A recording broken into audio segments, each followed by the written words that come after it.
for Thank you being for. here. This is my inaugural interview session, and so I'm glad to do a first with you. Oh, I wow. wanted to introduce you to everyone. This is Soultree, my bestie, my writer diaspora. She is Soultree is a Pilipinx undocumented queer and gender fluid immigrant artist, creatrix, and connector of Waray, Pangasinan, Ilokano, and Ilonggo ancestry and Marshallese cultural influence and upbringing. So we're coming to you now just exactly 1 week away from the release of their musical baby, Gem, which drops on Tuesday, November 22nd, right? So where can people Yes. pre-save, pre-order? Where can they go? Yes, you can go to the link tree in my bio, or you can go to bit.ly, bit.ly/gem album, GEMALBUM. What's the wait? I just want to say what's up to everybody that's here. What's up? Hey, What's Sis up? Jean. Hey, 11:22. Here we go. Charlene. Okay, the Islanders in the club Uh-huh. here. We got Marshall Islands and Guam representing. Link tree for the soul tree. Oh. Thank you. Chi-Town in the house. We got Colorado in the house. And of course, It's a Tongva very big house we Kishland. have. We do the virtual house. Hi, friends. Thank you for joining. I'm so excited for you all to hear Gem. Although I've been sharing it for the last like 3 years with anybody that's in my circle. So thank you all for being the Ninangs and Ninongs, the godparents of the Yeah, I'm godex gonna buy parents a of this cake on its album. birthday, you know. I know. I'm so excited. Thank you so much. Wait, first of all, look at this cover art that you created. Shout out to Patrick of Shout out Majestic to Pat. Arts Photography, and also to your vision. Photography. Photography. Right. So I have some questions just so like people can get to know you a little bit for those who are uninitiated. So I guess let's start at the beginning. So where were you born and how did you come to live on Tongva Kish land? Okay, thank you for that question. I was born in Quezon City, Manila. Shout out. And shout out to the city, Taga Ilog. My family moved there when I was my family already had been there for like 3 generations on both sides. And but they're from all over the Philippines. And I left when I was a year old and I ended up in the Marshall Islands in Medjero proper, capital island, so capital city. Shout out to my bestie Charlene who's in the call, who taught Hi. me the Marshallese language. But after 9/11, so my family was able to leave under a tourist visa, and we came to the United States. We went to Arkansas for a couple of years, and then to the suburbs of Illinois for the rest of my kind of middle school, high school time. And I pretty much grew up throughout Illinois, the northwestern suburbs, as well as Chicago proper, in the northwest side, in the kind of northern tip of the south side, like uh, Bridgeport, Bronzeville area, South Loop area. But I've lived all over, basically, like the Chicagoland kind of area. And then I tried to move here in 2016, but my partner's studio got gentrified, so we went back and built it for 2 years, and then came back in 2019, right before the pandemic. So that's what Oh, brings me yeah. to Tongva Kishland is, when me and my parents moved here in 2001, we expired our visas, and so we actually, became undocumented, me and my family, and one of the reasons why I come here to Tongva Kishland is there's a lot of Pacific Islanders, there's a lot of Filipinos, there's a lot of people doing social change work within the undocumented community. And as an undocumented artist, I feel like there's just much more support. There's so much more, just, I guess, infrastructure for being able to support the work that I do. And so that's why I'm here. That's what brings me here. So when you were in high school, middle school, like let's see, what year was that? When you moved from Majuro to Arkansas, like was the internet already a thing? Were you Yes. able to keep in touch with all your friends? Or did you have to wait another decade for like the social media boom to reconnect with everyone? Well, 2001, well, my family was kind of tech savvy. Like my mom was like a travel agent and my dad managed a bowling alley. So they were kind of on the computer a little bit. So I did get to learn the computer. One of the, we were very privileged in that way in the island, even though we had dial-up actually where I grew Oh, up, but same. the internet was not where it could be. Like most of my friends were going to like different like communication centers, like different Yeah, for locations. sure. There wasn't even internet cafe when I left the islands, but when I went to Arkansas, that's when I started learning about MSN Messenger, AOL. Well, AOL was like a little bit later, more Illinois thing. But yeah, I had a Hotmail and we Oh, would you had Hotmail. email. We would email and there was a page called Yahweh.com, which means hello or love, and we would be on there and there was a chat room. So that's where I kept in touch with my Marshallese people was through these chat rooms. I love it. Bebo, yeah, People, high five, all the Friendster. We had all of Friendster. those, the precursors. Before MySpace, before like Facebook. ICQ. I never even went there. ICQ. There was Guam chat for Guam. Um, yeah, all of those things.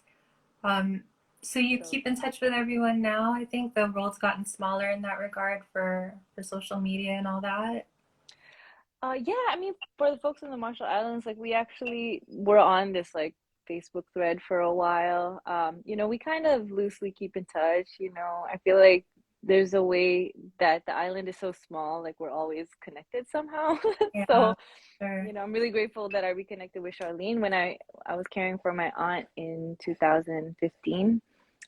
Me and the baby Charlene, we just linked out of nowhere because we were going to a Bears game and she saw on Facebook and she was like, "Hey, I'm here," Oh, and that's how awesome. we reconnected. Like after a decade of not seeing each other. So yeah, and I have a lot of Facebook friends who are from the Marshall Islands, and everybody's all over the world now. So it's pretty cool. Kind of crazy how that works out. Like when I moved here, and even now, I'm still getting used to like how big everything is. So it's when someone from the islands comes and visits, they're like, "Oh, I'm staying here. Why don't you like swoop me up?" And there's like no reference for like how far things are here. Or it's like on Guam, you can just like it's like you can get anywhere like in 30 minutes, and I'm sure the same on the outer islands and things like that. I want to Yeah. talk a little bit about Gem. Yay. Do us the honor of describing Gem in your own words, the vibe, the Yes. message. Gem is an unapologetic expression from a Gemini heart, body, soul, mind. I touch on a lot of topics like from immigration to intimacy to undocumentedness, to depression, and just really touching on those things through metaphor, but also, very literal. Um, and it's very playful. I would say that it's like a hip hop Filipino Pilipinx futuristic sound, and and there's some R&B there. There's also some kind of like alternative vibe, with like Severed, um, and Blessed Futures. But my partner DC produced it, and I wrote and performed in it. He recorded, mixed, and mastered it, and it was really an album that was about healing during a time that was very challenging. It was when we moved from Chicago to here, we went through some hardships and some trauma. Um, and we almost like we could have lost our lives, but we didn't. We came out unscathed after this pretty intense robbery. And Gem was an album that we recorded in our living room as a way of just healing and spending time together, while we gardened in this like apartment that we were subletting. And yeah, I think Gem really talks about, as an album, talks about what I was going through, all the different experiences of being undocumented, and also like being a human being and trying to navigate those different roles, and trying to break down those different roles, like in our own path, talking about the curses and spells that we cast on each other, that we even cast on ourselves, and how we can move on from that. So it's really a recovery song. And what's up, everybody that just came What's in? up, everyone? I'm interviewing my friend Soultree, who has an album drop. She's just doing a little intro and describing her album. Sorry to cut in on you. Go Yeah, ahead. yeah. And so, like, when we were gardening, right? Like, gem was what we were also creating, and I feel like gem is a very earth. Um, I would say that it's an earth zodiac. It's an earth Earth sign, Zodiac. because it's very grounded, and I need that. And I hope that it supports other people in being grounded and unapologetic with their challenges, but also their humanity. Um, I saw on DC's Instagram that Gem is sonically very different from your prior EP, which has more of kind of like a reggae, like island floaty, like dreamlike vibe. And this is kind of like when I listen to it, I just feel like there's a heaviness and a gravity to it. Um, what was the process? Did it come to you initially that you wanted to take a departure, or did it just kind of morph into it is what it is? I think it was very natural how it came out, and there was a sense of intense PTSD that Yeah, me and DC were going through. yeah, Because right after, our incident that we went through, like a month later, we drove from Chicago to California, and there was just this sense of like a glazed over spiritual energy and emotional energy where you're just shocked that you're still alive and that you're grateful, but also trying to, like, regulate your nervous system and learn how to trust again. And so I feel like Gem came out of this feeling and this reality, like, hey, we really could have died. For me as a writer and as a performer and as an artist, like, it came from this place that I kind of go in and out of being public and being seen because of my immigration status, especially during 2017 when the Trump administration and all the horrible things that have happened to immigrants. I was very vocal, for the last decade plus. But during this last administration, we all had to strategize because so many of our rights were being taken and so many of our people were being threatened. Like, literally, parents of my friends were getting detained and deported, and people even with DACA, which is a kind of a liminal, work authorization, but also like temporary, prevention from being deported. Like, even folks with DACA were getting detained and yeah, targeted. And so I had to, it really affected me. It just kind of like compounded trauma, but also this album, creating it was like I was telling myself and I was feeling with myself that I have to be my truest self. I have to be so unapologetic because I could have died. Like, it was kind of like a shamanic feeling where you come back to life after a near-death experience and you just have to do your life mission. And for me, writing Gem was like about me, portraying and emulating and just speaking my truth, um, to the fullest and not being apologetic, and really work, like, drilling a practice and discipline with music, and particularly like hip hop and even singing vocals, like wanting to do that to the best of my ability and not letting fears and insecurities and all these like other labels kind of affect me. I had to just really zone in of like, it really disciplined me. It really like put me and my life in perspective. Like, I just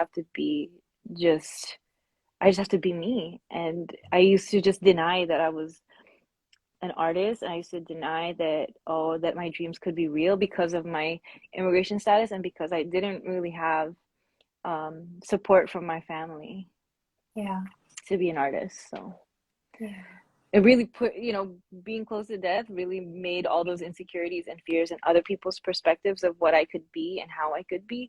It eliminated all that because it was like, it doesn't really matter because I want, this is my life. It really helped me claim ownership, even though as tragic and horrible as it was, and as horrible as it is that it's a reality for everybody in Chicago, so much people in Chicago, in this world, that you can just get harmed like that because of capitalism. Like, and people just needing money. I feel like it woke me up and I let it affect me in a way that would propel me forward, and to continue to address these root problems that caused my own trauma. yeah. I mean, it makes sense that it was a grounding album if you put it that way, just because I can't imagine like going, like leaving a place that you thought you were going to build a studio and then landing here at like the cusp of like this crazy political time.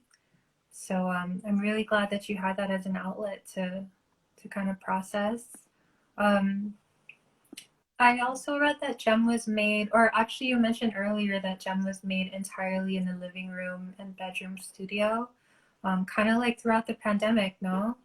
Mm-hmm. So when I was doing the cover art for Gem, I think a lot of the brief that you gave me was just like a kind of um, opposites, kind of like really grounding earth imagery, but also very like vast and like drawing influence from space and like the cosmos and things like that.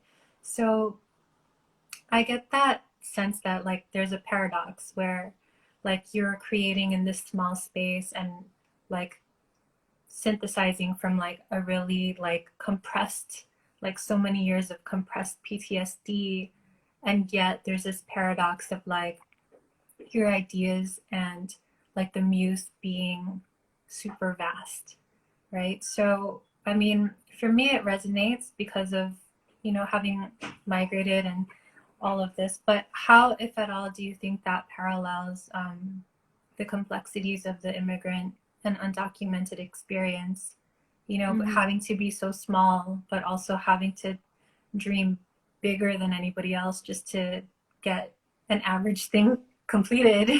Yeah. Oof. I have to like breathe through that question. Yeah. Thank Sorry, you. I had to breathe through it Yeah, too.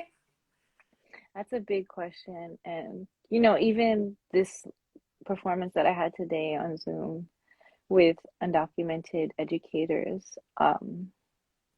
it was called Forging Our Paths. And my first song off the album is Our Own Path, or Oop.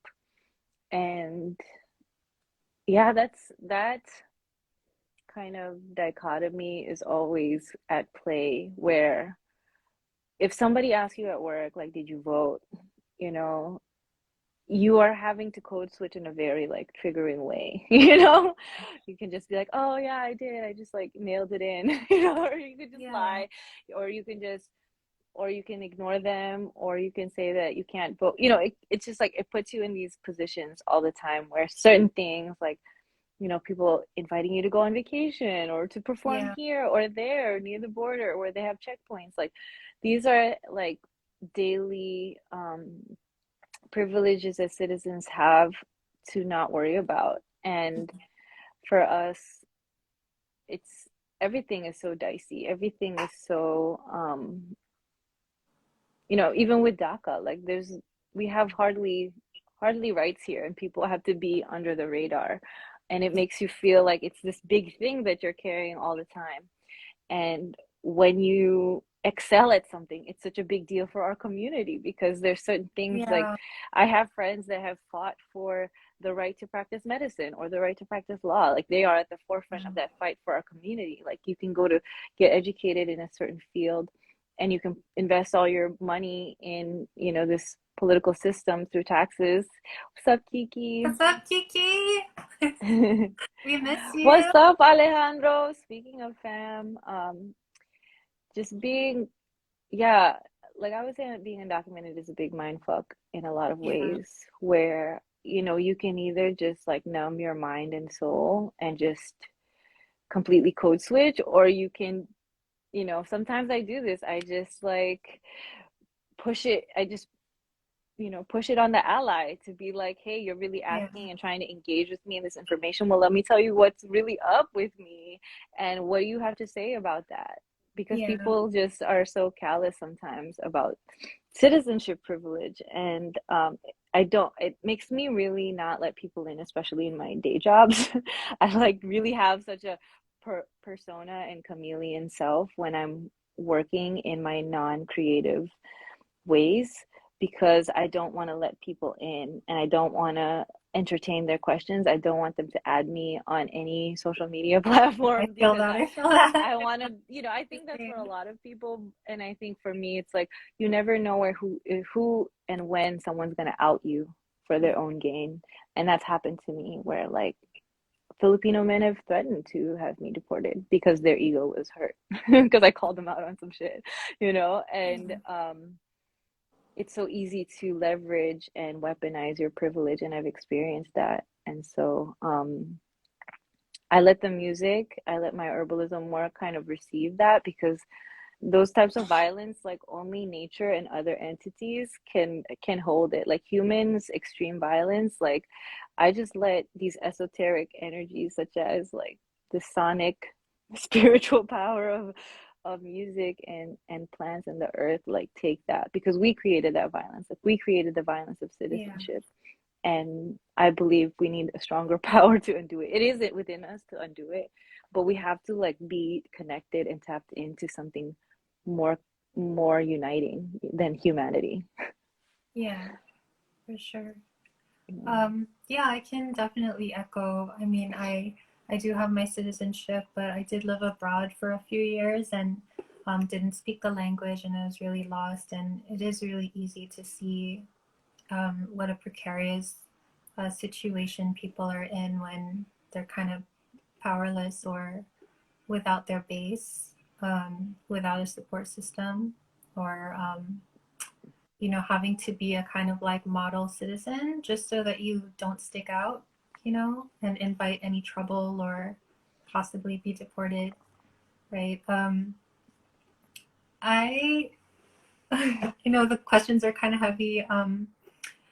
Number three is more about like, what is the sound of gems? So for many of us in the diaspora, like going through this experience, a lot of us are separated from our families, and piecing together a family tree is like such a big part of trying to reconnect with who you are, but also trying to forge a path forward, right, with the guidance of people you know.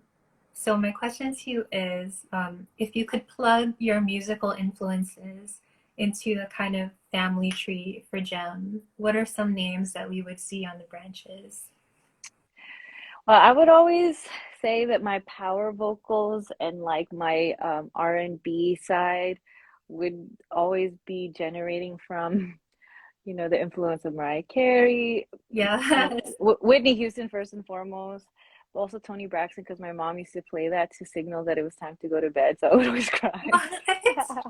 So Toni Braxton Wow. is a little Wait, you triggering. went to sleep to Toni Braxton? Yeah, Oh yeah. my My parents were God. not. They were like, my dad was in the Philippines and my mom was in the Marshall Islands. So I'm guessing, as I think back on it, that she was in her fields, so she would play some Toni Braxton I to went to be sleep like, to Elvis. My dad would sing that's so Elvis. interesting.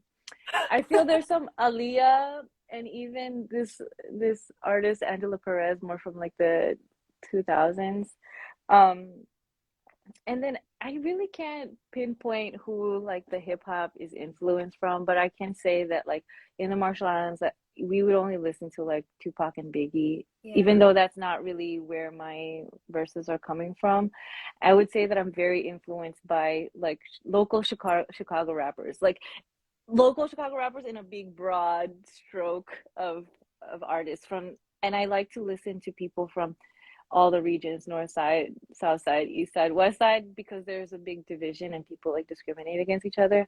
But I like to listen to them because like that's where I'm from. Like that's where I learned to like really rap, and I just listen from the people that, my partner records or have gone through complex studios where I would record in Chicago. Like all the artists that I've ever heard record, they are my main influence, and literally you could just look at the engineers that I work with and look at their artists that they work with, and all those artists like I've heard them create, and I really am to hear somebody create from scratch, like that is Yeah. like it just stamps in you like their their work. And I've always been influenced by Outkast. I don't rap like Oh, them, but yes. I always preferred Southern rap over like Yes, East and West agree. Coast. No offense to folks, but I No also, offense, of same course, same. I love Chicago and Southern rap. I love the Central people. No offense, because like East and West Coast get so much love, but I am a big fan of the underdogs, and Yes. that's um, that's my piece on that. Like I just have to say that, and then Filipino artists. Of course, there's a lot that influenced me. Like, I grew up watching TFC. Well, not even grew up watching TFC. Later on, in like when I started really like being into language, I was watching TFC. So like, I watched like Pops Fernandez, Sasha Padilla, Martin Rivera, all those like that era of like late Yeah. 90s, like pop and yeah, Andrew Eve, Andrew, like I know was wondering about if you were gonna shout that. him out. Yeah, I was Francis like, M, and I do listen to like Glock 9. Like, even though I don't rap nice. like these folks, like, I really see myself as a student of music, a student of hip hop, and I may not memorize all people's stuff, but I like to listen to every subset genre and generation of music because I feel like sometimes when you're a certain age bracket, you don't listen to super old stuff or you don't listen to super young stuff. But I like to listen to everybody, like, and give everybody a chance because you're really listening to people's stories. I don't think of it as just like when I started writing music, like, I take people, even if I don't like the sound sonically, if I don't like the lyrics, I'm trying to understand like where are you coming from. And so Gem comes, if it sounds like really, it's not a cohesive genre album, and it's because I'm not a cohesive genre listener. Yeah. And so what I create is reflective of that. I mean, it's kind of cool. Like, I know maybe there are some differences, but I do think like everything that you make is connected thematically from a really genuine place. And I love that because like that's what I mean, being like a literature nerd, like that's what good writing is about, right? Just threading tiny things into like a larger narrative. So yeah, I think that is a really good departure from the creation portion. And I want to move over to like the event because this is consumed so much of the life force. And there are some Yes. really unique things that are going to be happening. So yeah, I wanted to give you the spotlight to kind of, let us know like particularly like the centerpiece, the community altar. Right. Yeah, so the gem flow is it goes a little something like this. We're gonna open up with a community market at 7 p.m. So when folks come in, just everyone just showing love to each other, and we have an indoor and outdoor space. The outdoor space has some of our food vendors, and then there's the main performance area. We'll have a couple performer vendors in there, and then we have a back area where predominantly our arts and herbalist vendors are going to be. So we have a beautiful space at 20 Foot Bear Studio. Shout out to Boom Bap Kids for letting us host there. And at 8 o'clock, DJ When Love is going to do a set.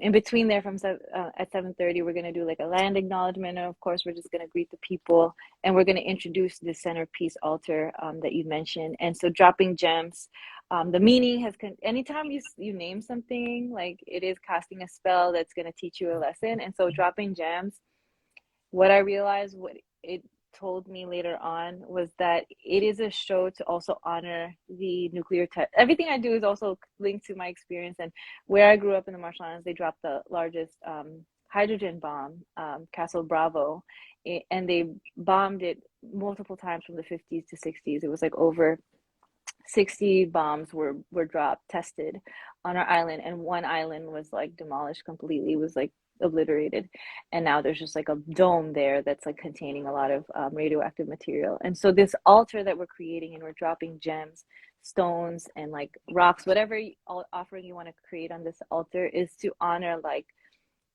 how we've created these tools of violence, and how we've used natural minerals and resources on the earth to create violence. And we are creating a grid of protection to seek a different form of of responding to our conflicts and misunderstandings and creating a protection and a manifestation of peace and prosperity, like for real, not just on a surface level, like let's just keep it peace, but to work through our conflicts and misunderstandings. And this altar is just a symbolism of how we tangibly do that, just like dropping these stones and that represent us, that are extension of us, and believing that we can do that. We can conflict resolve through that.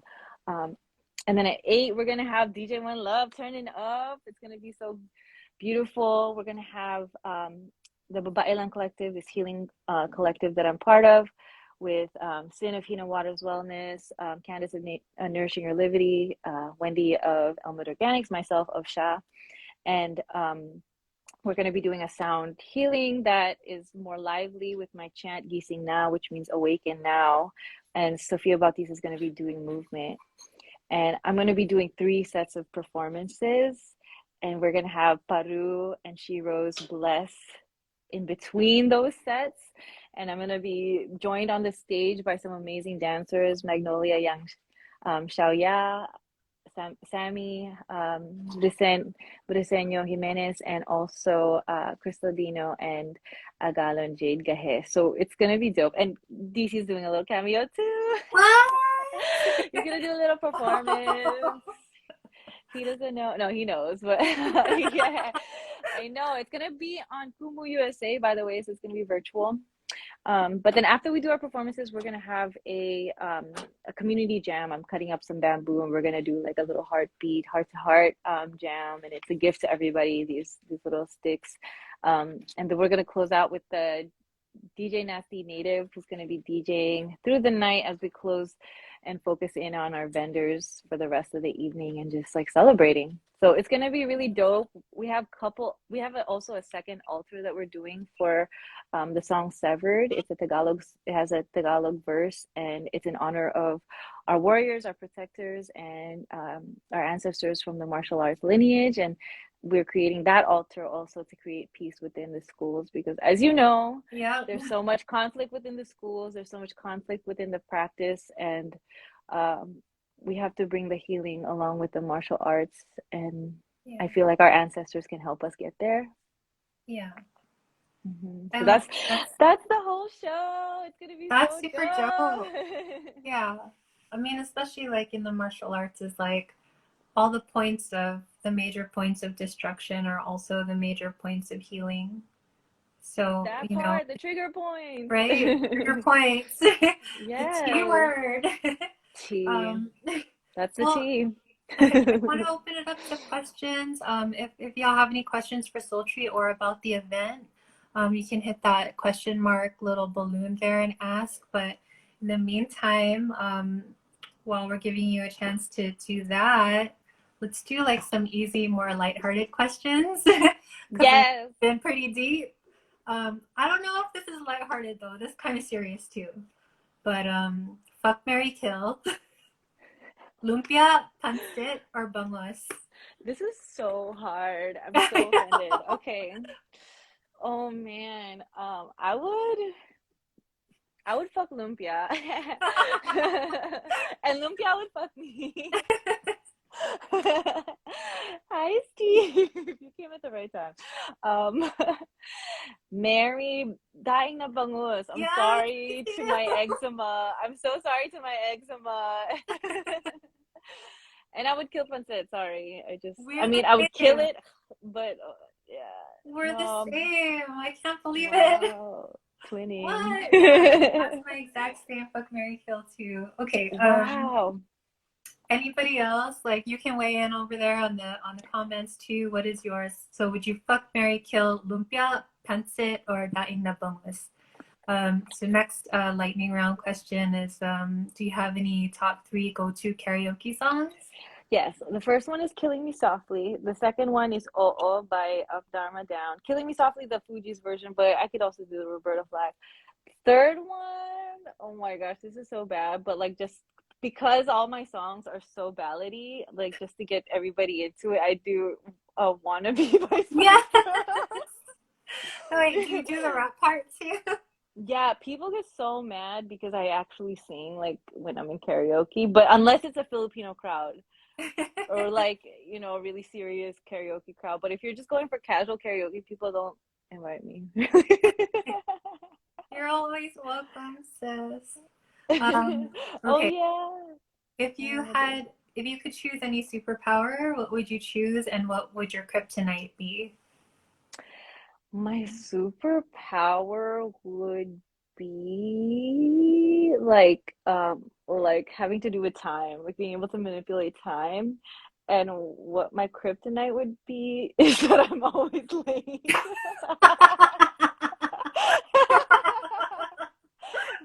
Out of choice, because I still think I can do more. Kind of just a concept. Um, this one potentially embarrassing. I'm not sure, but who was your first celebrity crush? My first celebrity crush was probably Andrew E.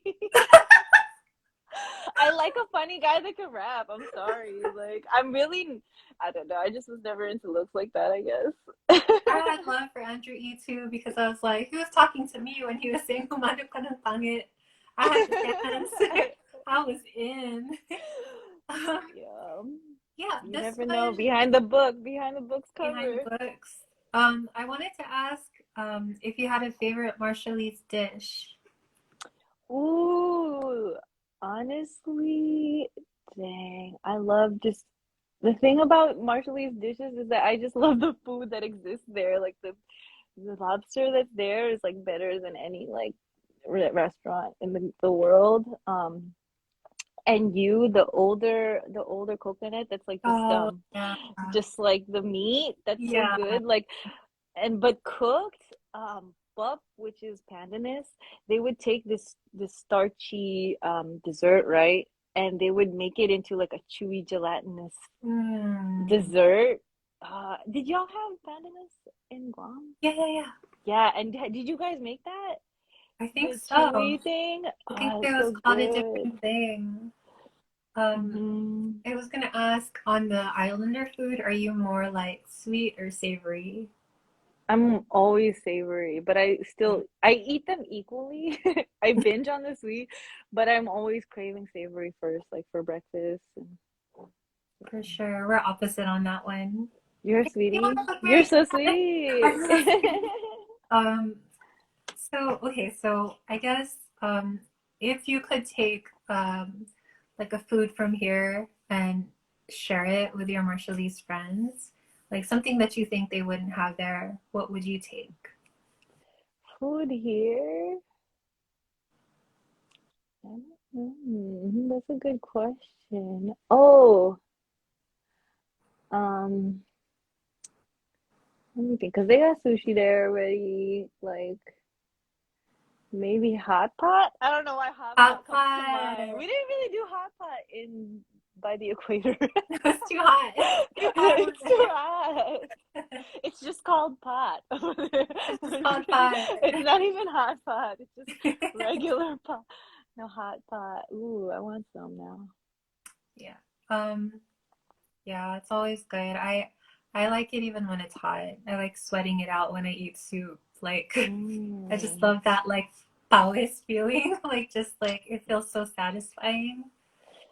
Like hot steam Mm. on your face when it's already hot. I wonder if they already have hot pot because they've modernized so much. So guessing they do. I haven't been back in like what 20 years, 20 plus Yeah. years. It's been a while since I've been back on Guam too. Like I see the Instagram things and like there's always like these new restaurants and like good treats and really cool things and I miss it a lot. I do want to go back and I want to go back to like protest shit too because there's like the Hmm. firing range, there's like the Right, polluting right. of our waters, like there's just like the military's overreach into like all of our sacred sites. Right. So yeah, feel that.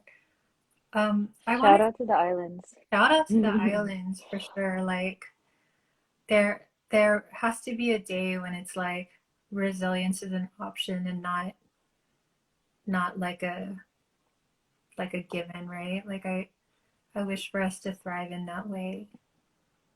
Um, I wanted to ask you what you hope people will take away from your show.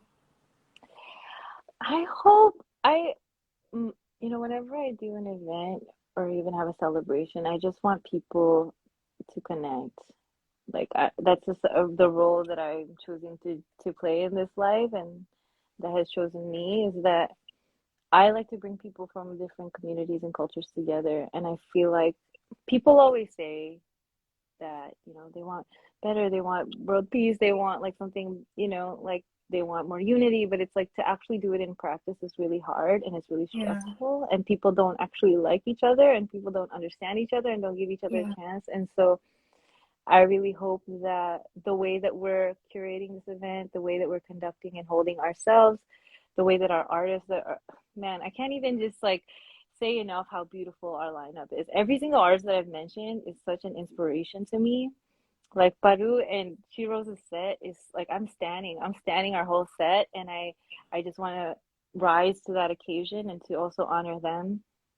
And I hope that the the work that this entire collective of artists has done and the intentions and prayers that we have put into creating this just strengthens people's ability to connect and to just really have a beautiful sacred time with each other that they'll remember. Like I really hope people meet each other and open themselves up to connect. That's just my biggest goal is that the album itself, that the space that we hold with the album release and the night market just just continues to proliferate more goodness.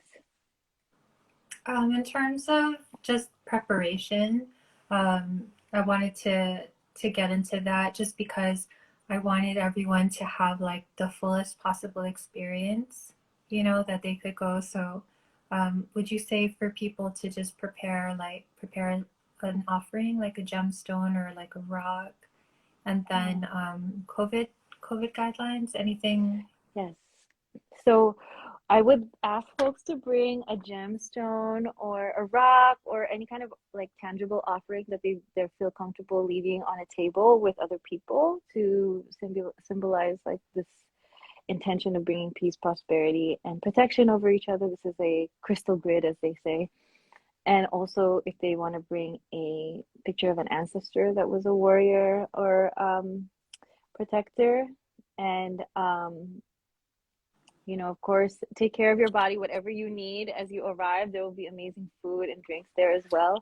But we will be asking folks to wear masks indoors because it's a space that can hold up to 150 people. And I just don't want people to get sick. None of us want to be accountable for someone getting sick right before Thanksgiving, as Right. much as, people don't really celebrate Thanksgiving because of the genocidal reasons. People are going to be seeing family and friends, and we don't want to be implicated and to contribute to illness. And also, if folks get sick at our show, that means that they could lose up to a week or two of work. And then we're going to go into the holidays, and then I just think about that economically.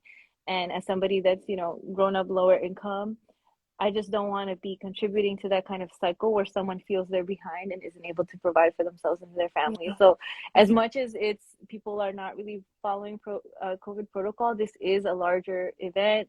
It is a spacious, location. So there's indoor, outdoor, but we just want to have folks feel as comfortable as possible. We are inviting folks that have chronic illness and disabilities, and we definitely want to center their health. We want to center our most vulnerable people, and that's what gem is about, that everybody is a gem, that there's a gem in you, and based on what your needs are, we want that to be met.